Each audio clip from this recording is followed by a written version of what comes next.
La Russie compte fournir à la Syrie des systèmes de défense antiaérienne S-300 d'ici 2 semaines. La nouvelle est tombée il y a 2 heures sur les réseaux sociaux. La Russie a annoncé ce 24 septembre 2018 son intention de livrer des systèmes de défense antiaérienne S-300 à l'armée syrienne, une semaine après le crash d'un avion russe Ilyushin-20 Il-20 en Syrie, drame dont Moscou a attribué la responsabilité à Israël. Le ministre russe de la Défense, Sergueï Shoigu, a précisé, je cite, les forces armées syriennes seront fournies d'ici 2 semaines en système moderne S-300. Ces derniers, selon le membre du gouvernement russe, sont capables d'intercepter des appareils sur une distance de plus de 250 km et peuvent frapper en même temps plusieurs cibles dans les airs. Le président russe Vladimir Poutine a informé directement son homologue syrien, Bachar al-Assad, de cette décision lors d'un entretien téléphonique. Je cite, nous sommes convaincus que la réalisation de ces mesures va refroidir les têtes brûlées et empêchera les actes irréfléchis constituant une menace pour nos soldats, a dit Poutine. Ça, c'est le ministre de la Défense russe, Sergueï Shoigu. La livraison de ces systèmes modernes, prévue par un accord signé en 2000 à Moscou et Damas, n'avait pas eu lieu jusque-là en raison de réserves israéliennes. En 2013, je cite, à la demande d'Israël, nous avions suspendu la livraison des systèmes S-300 à la Syrie, qui étaient prêts à être utilisés, a ainsi rappelé dans un communiqué le ministre russe de la Défense. Or, la situation a changé et cela n'est pas de notre fait, déclare le ministère en référence à la tragédie du Il-20. L'armée syrienne disposait jusqu'alors de systèmes de défense antiaérienne S-200 moins avancés.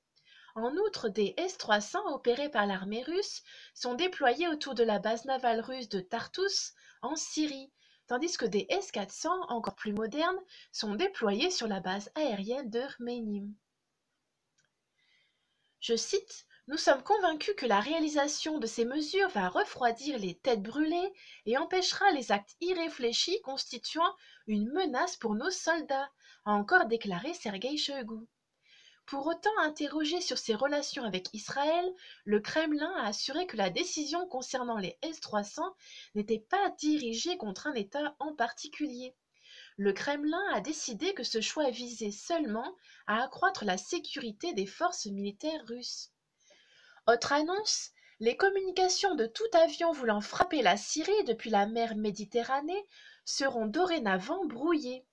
Donc ça, c'est par rapport à toutes les forces armées qui sont arrivées en mer Méditerranée ces dernières semaines.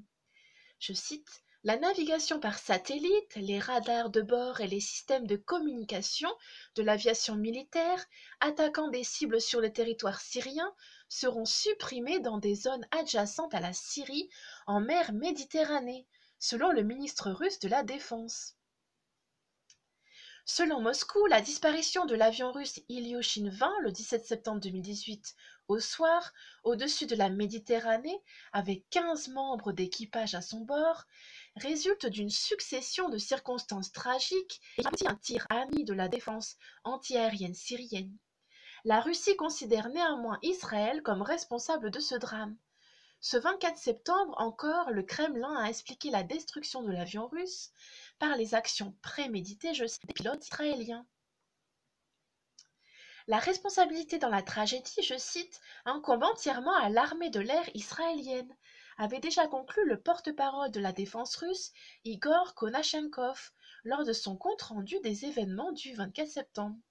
D'après ce dernier, l'engin russe a en effet été abattu par le système de défense antiaérienne syrien, alors que des F-16 israéliens s'en servaient comme couverture pour opérer des frappes sur la province syrienne de Latakia.